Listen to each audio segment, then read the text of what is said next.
So, why do financial crashes keep happening? I mean, it always feels like this big, complex mystery, right? Totally unpredictable. But what if it's not? What if there's a pattern, a kind of hidden architecture of fragility that just repeats over and over again? Let's dive in and see if we can actually map that out. And this quote, this really gets to the heart of it. It captures the starting point of pretty much every single major financial crisis. You see, it's not fear, it's not panic that sets the stage for a collapse. It's the total opposite. It's this widespread, unshakable belief that, hey, the good times, they're here to stay. And this is what's so fascinating, right? Look at this. The words change, but the feeling, the core belief is exactly the same. In 1929, they were calling it a new era of permanent prosperity. Fast forward to 2008, and everyone was convinced housing prices will never fall. And now, the story is the system is smarter. It's always that same dangerous belief. This time is different. So this really isn't about fancy charts or complex algorithms. At its core, it's just about us. It's about people. The reason financial history keeps repeating itself is that human psychology, that collective swing we do between greed and fear, that part never really changes. And that very psychology is what creates this surprisingly predictable four-stage cycle. A cycle of collapse that quietly builds up fragility in the system long before most people even have a clue what's happening. So let's break it down. Okay, stage one, confidence. And it always starts out innocently enough. We go through a period of stability, things are growing, and we kind of forget what risk even feels like. We start to believe that maybe, just maybe, progress has finally beaten those old, boring economic cycles. And that right there, that's the seed. That's where it all begins. And that confidence? Well, it almost always morphs into stage two, complacency. The memory of the last big crash just fades away. People stop asking the what-if questions.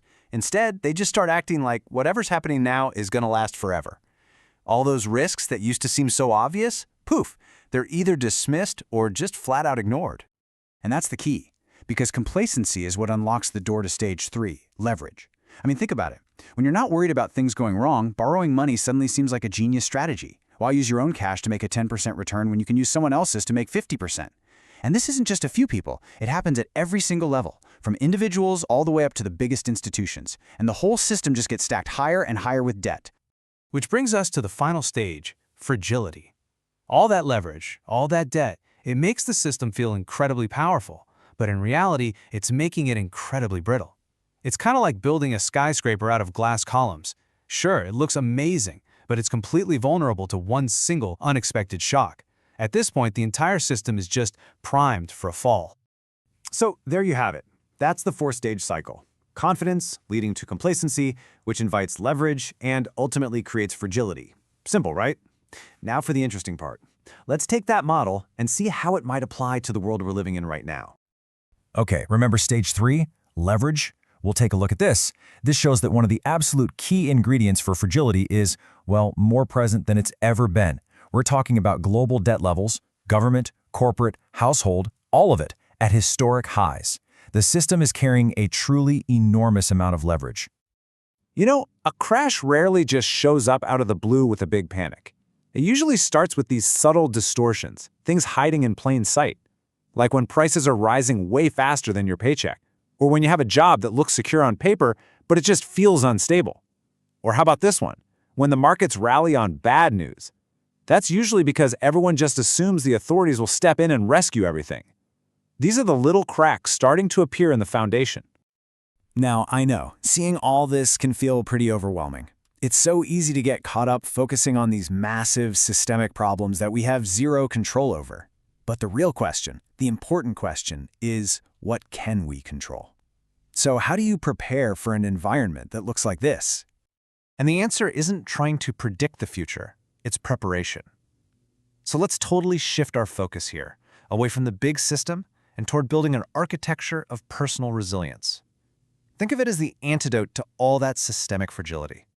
And this is absolutely crucial. Forget trying to guess the exact date a crash will happen or what the specific trigger will be.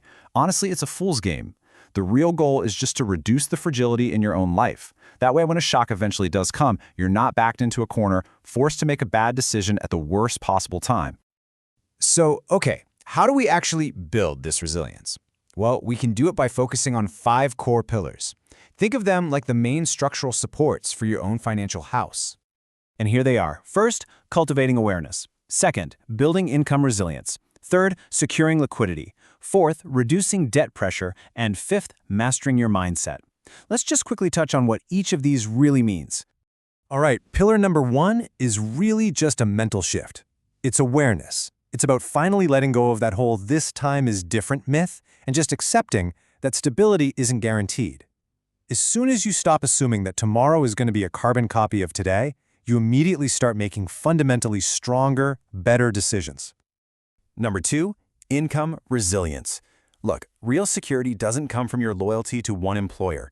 It comes from being useful, from being adaptable. When you have skills that can transfer to different jobs, or maybe you have a side income stream, that gives you options. It gives you leverage if your main paycheck is ever threatened. Pillar 3 is all about liquidity. In every single crisis, credit dries up. It happens almost overnight. And when it does, cash is king. Not because it's some great investment, but because of what it buys you. Time. It buys you time to think clearly, to wait out the storm, and to avoid being forced to sell your assets at rock-bottom prices. Fourth up, we've got debt. You have to think of debt as a magnifier. In the good times, it amplifies your gains, which feels great. But in the bad times, oh man, it amplifies the pain catastrophically. Every single dollar of debt you can get rid of before a downturn is a little bit of pressure you take off your shoulders and a whole lot of control you give back to your future self. And finally, pillar number 5, mindset. At their core, financial crashes are events of collapsing confidence. That's when people panic. They make these emotional decisions that they end up regretting for years, sometimes decades. But if you go into it expecting things to be volatile, you're already mentally prepared. You can respond with logic instead of reacting with emotion. So all 5 of these pillars, they really all point to one single core idea. The real path to security isn't prediction, it's preparation. And here's the powerful truth that often gets missed. Major crashes also create massive opportunities. But, and this is a big but, those opportunities are only available to the people who survive that first wave with their finances and their sanity intact. So preparation isn't just about playing defense. It's actually the very thing that makes future success possible.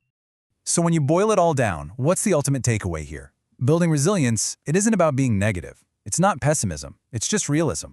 It's about understanding these cycles of history and then intentionally designing a life that's strong enough to withstand them. And it's that realism, that clear-eyed view of how things work, that ultimately builds true, lasting security.